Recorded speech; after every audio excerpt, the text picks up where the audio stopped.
पाठ 16। लाल अंगारों की मुस्कान। मैं आपकी शरण में आया हूँ महाराज। रणथंभौर की राणा हमीर दरबार में बैठे अपना राज्य कार्य देख रहे थे कि किसी ने पुकारा, मैं आपकी शरण में आया हूँ महाराज।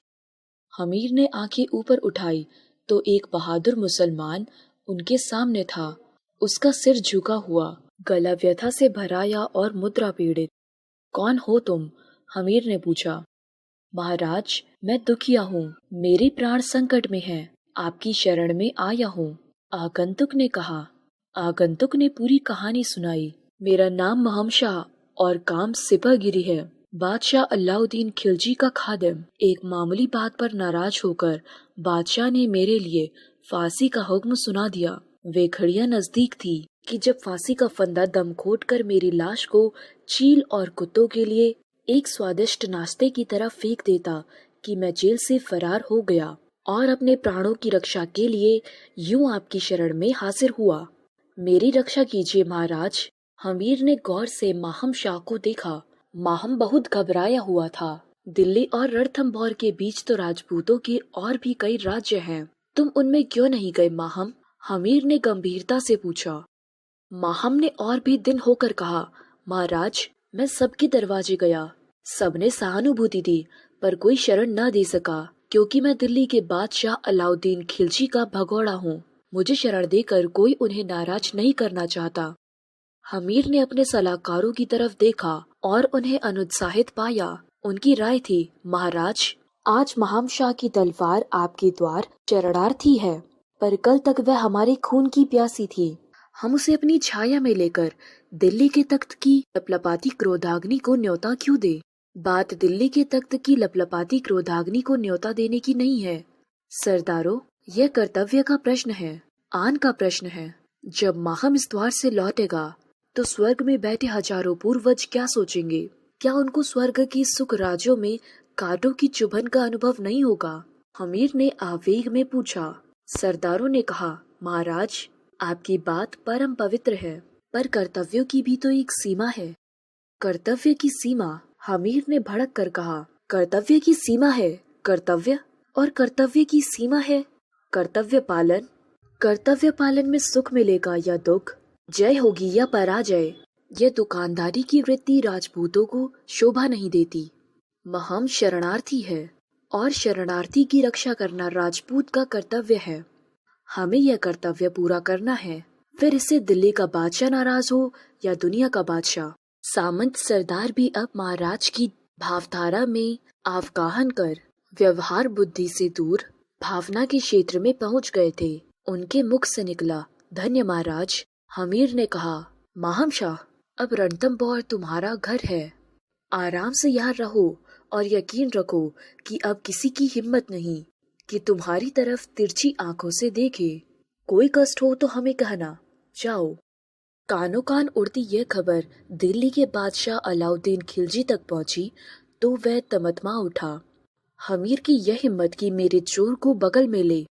क्या तुम्हें नहीं पता हमीर, जो तुमने महम को यूं अपनी छत दी? खैर, मैं भूलों को माफ करना जानता हूँ। कोई बात नहीं, अपनी देखरेख में महम को मेरे सुपुर्द करो और अपने कसूर की माफी मांगो। अलाउद्दीन का यह संदेश हमीर के पास पहुंचा तो वह मुस्कुराया। उसने लिखा, महम को शरण दी है, कोई नौकर नहीं रखा। अपना सर्वसर लुटाकर भी शरणागतों की रक्षा करना मेरी जाति का संस्कार है। मुझसे सपने में भी उम्मीद न रखिए कि मैं महम को आपके दरवाजे लाऊंगा। आप जो मुनासिब समझे सो कीजिए। जवाब क्या था? एक आग की लपट थी जिसने खिलजी के बारूद में आग लगा दी। कुछ दिन बाद ही उसने अपनी फौज के साथ रणथंभौर का किला घेर लिया। लड़ाई झगड़े से क्या लाभ? हमीर, ला, महम को मुझे सौंप दे। खिलजी का यह आखिरी संदेश था। मैं लड़ाई से नहीं डरता और जीवन की आखिरी घड़ी तक महम की रक्षा करूंगा। यह हमीर का आखिरी उत्तर था। दूसरे दिन रणदुंदुभी बज उठी। ऊंची पहाड़ी पर बना रणथंभौर का किला और चारों ओर फैली शाही फौजें। घमासान लड़ाई हुई जिसमें एक तरफ शक्ति का दर्प था तो दूसरी तरफ कर्तव्य पालन की बात। एक तरफ अपने बादशाह के लिए लड़ने वाली फौज तो दूसरी तरफ अपनी बात पर मर मिटने वाले सिपाही। एक तरफ भरपूर साधन तो दूसरी तरफ भरपूर आग। लड़ाई क्या, एक बात की बाजी, और यह बाजी जिसका निशाना एक आदमी के प्राण, और इस एक प्राण के लिए हजारों प्राण। सरसों की दानों की तरह हथेली पर दोनों ओर के हजारों योद्धा काम आए। बादशाह की ताकत जितनी छीजती, दिल्ली उसे पूरा कर देती, लेकिन हमीर की शक्ति धारा की जो लहर बह जाती वह फिर न लौटती। हर टूटती तलवार 100 को 99 करती, और हर गिरता सिपाही 1000 को 999। व्यय के रास्ते खुले हुए थे, आय के बंद। कुबेर का कोष और कारू का खजाना भी यूं कब तक टिक पाता। उस दिन हमीर कुछ सोच रहे थे कि महम शाह आकर खड़े हो गए। कहिए शाह साहब, क्या बात है? हमीर ने उनसे कहा, अर्ज यह है कि आपका मेरी वजह से बहुत नुकसान हो चुका। मैं आपकी मुसीबतों को और नहीं बढ़ाना चाहता। मैं बादशाह के पास जाने की इजाजत लेने आपकी खिदमत में हाजिर हुआ हूँ। महम शाह ने बहुत ही नम्र स्वर में कहा। हमीर ने पूरी गंभीरता के साथ कहा, शाह साहब, यह बच्चों का खेल नहीं, युद्ध है। फिर क्या आप नहीं जानते कि मैं राजपूत हूँ? जो वचन आपको दिया है उसे मरते दम तक निभाऊंगा। इस लड़ाई में आपकी बहादुरी देखकर मैं बहुत खुश हूँ। हार जीत तो किस्मत के 2 सितारे हैं, इनकी फिक्र ना कीजिए। लड़ाई चलती रही, सामान और सिपाही घटते रहे। एक दिन भंडारी ने खबर दी, आज खाने का सामान समाप्त है। रणथंभौर के किले में एक सभा हुई कि अब क्या किया जाए।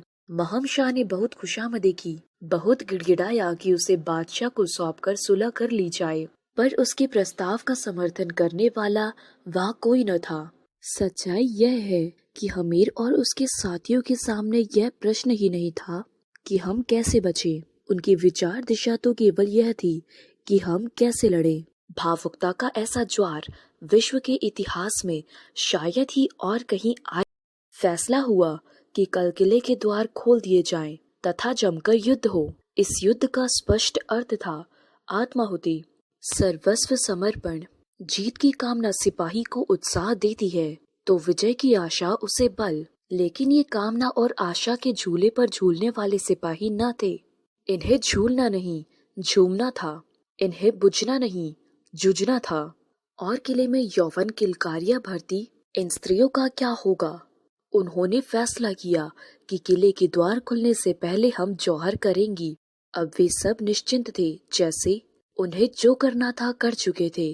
वे सब रात को सो रहे थे सुबह जल्दी उठने के लिए, और सुबह उनको जल्दी उठना था, हमेशा सोने के लिए। ऐसी जीवंत नींद रात के सितारों ने फिर नहीं देखी। वह फटी तो सब गए। पुरुषों के नित्य कर्मों से निपट सबसे पहले एक विशाल चिता सजाई। स्त्रियों ने पूजन किया, कीर्तन किया, अपने पतियों से मिली। आज वे अपने सर्वश्रेष्ठ श्रृंगार में थी, जैसे उन्हें जीवन की सर्वोत्तम यात्रा पर जाना था।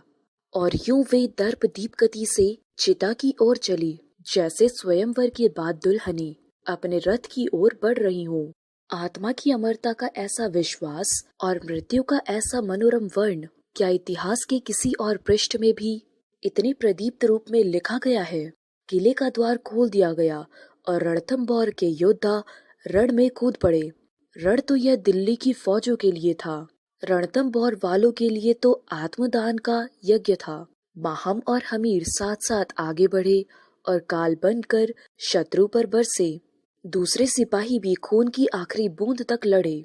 रणथंभौर की ये शहादत, ये बलिदान, ये कुर्बानियां वीरता के इतिहास में अपना जोड़ नहीं रखती, और आज सदियों बाद भी उन्हें अगरबत्तियों सी जीवन के सौरभ की बीनी एवं पेरक गंध आ रही है।